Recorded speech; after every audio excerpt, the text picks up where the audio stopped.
안녕하세요. 지방흡입을 연구하는 강남 더 MC원 원장 김창입니다. 요즘은 옛날과 틀리게 약간의 비만 환자들이 많이 있습니다. 그러나 조금 더 슬림해지기를 원하시는 분도 그만큼 많이 있죠. 그래서 수술요법인 지방흡입으로 라인을 교정하시는 분들이 많이 있습니다. 얼굴이든 광대, 심부볼, 이중턱, 턱라인, 목살, 등, 그다음에 자라목, 가슴 축소, 윗배, 아랫배, 팔, 그다음에 허벅지, 종아리, 엉덩이 등을 많이 흡입을 하고 있습니다. 지방 흡입은 부작용도 조금씩은 나타나고 있는 실정입니다. 그래서 오늘은 부작용에 대해서 잠깐 말씀드리고자 합니다. 지방 흡입이라는 것은 강제적으로 피부에 절개를 해서 지방을 흡입하는 겁니다. 보통 조각가들은 밖에서 칼로 조각을 하지만 저희들은 3mm 정도 상처를 내서 속을 다듬어서 겉을 만드는 겁니다. 그래서 굉장히 라인을 만들기가 어렵습니다. 그리고 일반 나무나 목재나 돌이 아니고 사람이기 때문에 사람마다 각자 체질이 틀리기 때문에 이런 부작용도 간과할 수는 없습니다. 그래서 지방흡입은 첫째 오시면 디자인하고요. 그 다음에 소독을 합니다. 그래서 수술대에 누워서 수면 마취를 하고 지방 흡입을 시작하게 됩니다. 여러분들이 많이 접하게 되는 부작용으로서 제일 많은 거는 붓기입니다. 흡입을 하기 전에 수액을 넣는데 그 수액에는 출혈을 없애는, 출혈을 될 수 있으면 적게 하는 에피네프린이라는 약이 들어 있습니다. 그래서 그거를 투메센트 용액이라 하는데 흡입하기 전에 그 수액을 몸에 넣습니다. 그거는 출혈을 없애고 붓기를 덜 하고자 함인데 흡입 캐뉼으로 흡입을 하게 되면 아무래도 속에 혈관들이 다치기 때문에 출혈이 조금은 일어나기 마련입니다. 그래서 붓기는 반드시 있는데 보통의 경우 붓기가 거의 다 빠지는 시기는 보통 2달이 약간 넘습니다. 그래서 붓기를 댈 수 있으면 없게 하는 거는 수술하기 전에 멍이나 붓기를 들게 하는 약을 드시면 안 됩니다. 보통 일주일에서 10일 전부터 제 경험상으로 봐서 칡즙이거나 홍삼, 한약, 오메가3 같은 혈액순환제, 베이비 아스피린, 석류, 블루베리 이런 등등 혈액순환을 좋게 하는 약들은 수술 전에 일주일 전부터 끊지 않으시면 수술 뒤에 다른 분보다 훨씬 붓기가 많죠. 멍도 많고 출혈도 있게 되기 때문에 수술하기 일주일 전에는 그런 약들을 많이 끊으셔야 됩니다. 물론 수술 뒤에 사우나나 뜨겁게 하는 거, 술이나 이런 것도 조심을 하셔야 됩니다. 그래서 붓기, 보통 붓기는 한 2달 정도 가고요. 멍은 2주 정도 갑니다. 보통 빠르신 분들은 일주 안에 없어지기도 하지만 보통 2주 정도, 멍은 2주 정도 가고요. 그다음 혈종이라는 거는 피부 겉에 층만 주로 흡입을 했을 경우 그쪽에 데드 스페이스라는 게 있어요. 디펙트가 많으면 많을수록 수액이나 피들이 고여있기 때문에 혈종을 방지하려면은 층층이 고르게 흡입을 하셔야 됩니다. 그러면 혈종은 예방할 수 있고요.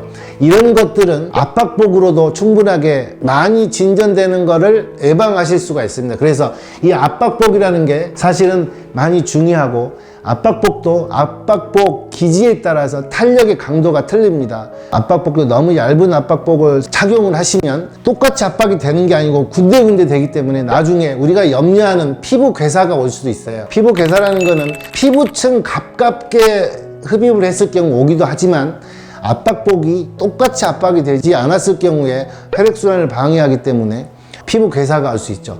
보통 피부 괴사 같은 경우는 압박복을 처음에 입지 않고 탄력붕대 같은 경우를 사용하는 경우도 이런 일이 생길 수도 있습니다. 또는 너무 피부 가깝게 하게 되면 색소 침착이 오는데 색소 침착은 흡입을 하게 되면 혈관이 터져서 피 속에 있는 헤모그룹이라는 게 있어요. 그게 진피층에 고여서 생기는 건데 이건 일종의 문신과 같아서 물론 시간이 지나가면 많이 해결은 됩니다. 그래서 피부 괴사, 색소 침착이 올 수 있고 울퉁불퉁함은 그 의사 선생님들의 스킬이기는 하지만 선천적으로 지방이 굉장히 딱딱하신 분들이 있어요. 만졌는데 굉장히 딱딱하신 분들이거나 첫 수술 한번 하셨던 분들이거나 또는 딱딱한 부분이 승마살 쪽이나 등 쪽, 팔 앞쪽 굉장히 피부가 얇은 쪽 이런 데 울퉁불퉁함이 올 수는 있는데 될 수 있는 대로 울퉁불퉁함이 생기지 않으려면 미세 얇은 관으로 핸드메이드 기계식을 사용하지 않고 흡입을 하셔야 됩니다. 보통 상처는 복부 같은 경우 팬티 안에, 배꼽 속에, 엉덩이 팬티 안에 이렇게 내지만 보통 미세관을 쓰면 3mm 정도 생기고 또는 스킨 프로텍터라는 흉터가 커지지 않고 색소 침착이 안 되는 프로텍터를 쓰기 때문에 지금은 그렇게 크게 걱정은 안 하셔도 됩니다. 좌우 비대칭은 보통 우리가 좌우가 비대칭이 있는데 이거는 한쪽에 지방이 많아서 생기는 게 아니고 근육량이나 뼈의 모양 이런 것 때문에 생기기는 하지만 보통 좌우 비대칭을 없애는 방법들은 균일하게 지방흡입을 하거나 또는 보통 병원마다 각자 하는 방법이 틀리는데 시간을 재서 할 수도 있고 보통 여기에서 5분 했으면 이쪽도 5분 보통 병원마다 타이머가 있어요. 타이머를 하거나 오래된 경험으로 보면 우리가 그 좌우 비대칭은 예방할 수가 있습니다. 그 다음에 수면 마취에 대한 부작용인데 보통 우리가 그 우유주사라는 프로포폴을 사용하는데 프로포폴은 그 전에 사용했던 여러 가지 수면 마취 약보다도 굉장히 안전한 약입니다. 그래서 수면 마취에 대한 부작용은 거의 없습니다. 그렇지만 수술을 하고 나서 환자를 방치했을 경우 수술을 하고 나서 회복실에 환자를 놓고 다른 일을 봤다든지 다른 수술을 했다든지 그랬을 경우에 가끔 문제가 되는 경우는 있지 수술 중에 프로포폴 사고는 사실 거의 없다고 보면 됩니다. 이 정도는 의사분들이 응급조치를 다 할 수 있기 때문에 그렇게 크게 걱정은 되지 않습니다. 보통 염증은 우리가 수술하고 염증이 생기는데 우리가 소독은 열심히 하거든요. 모든 수술의 염증은 수술 중에 생깁니다. 그래서 저 같은 경우는 수술하기 전에 모든 항생제는 다 들어갑니다. 수술하기 전에 엉덩이 항생제, 혈관 항생제, 그 소독도 철저히 하고요.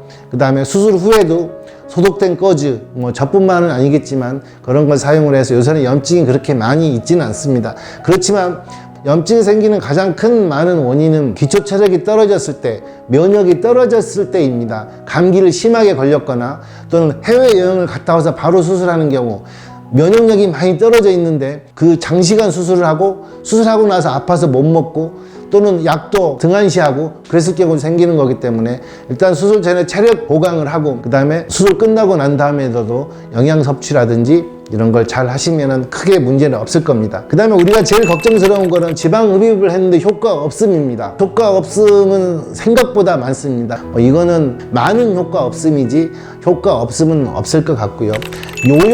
마지막으로 요요인데 지방 흡입으로 한 번 빼면 안 찌지요? 그렇지는 않습니다. 찌긴 찝니다. 보통 10kg 정도 찌면 원상태로는 돌아가지 않지만 어느 정도 요요가 있는 걸로 알고 있습니다. 그래서 보통 우리가 흡입을 할 때 지방층을 얇은 층, 두꺼운 층, 세 번째 깊은 층을 이렇게 뽑는 이유는 요요를 방지하기 위해서. 그런데 이 부위에 찌기 전에 이미 다른 부위에 먼저 찌기 때문에 요요가 일어날 것 같으면 본인들이 다들 아시기 때문에 요요가 일어나지 않도록 담당 주치의와 같이 상의를 하시면 크게 걱정은 없으실 겁니다. 그 다음에 마지막으로 이제 피부의 처짐인데 피부의 처짐은 여러 가지 상황이 있습니다. 체중이 워낙에 많이 나가셔서 대용량을 하셨다든지 워낙에 피부가 얇아서 탄력이 떨어지시는 분, 수술하기 전에 체중을 빼신 분들이 있어요. 수술하기 전에 체중을 뺄까요? 빼고 난 다음에 수술할 거였는데 수술하기 전에 체중을 빼시면 피부 탄력이 많이 떨어져 있어서 처짐이 생길 수도 있습니다. 나이도 문제고요. 여러 가지 문제가 있는데 저 같은 경우는 반드시 수술하고 체중을 빼셔야 됩니다. 수술 받으시는 병원에 가서 상의를 하시면 될 것 같고 피부 처짐을 예방할 수 있는 방법은 이렇게 세 층으로 빼는 방법도 있지만 압박복이 중요할 수도 있습니다. 보통 우리가 복부를 지방흡입을 했을 경우에 아랫배 처짐이 제일 걱정이거든요. 또는 배꼽 위에 처짐이 걱정이 되는 수도 있습니다. 수술을 하고 나서 처짐이 예상이 되면 압박복을 입으실 때 처짐이 예상되는 곳에 수건을 받쳐놓고 처짐이 해결이 될 때까지 그거를 계속 관찰하고 수술하시는 병원에 가서 상담을 하시면서 처짐을 최대한 예방하실 수가 있습니다.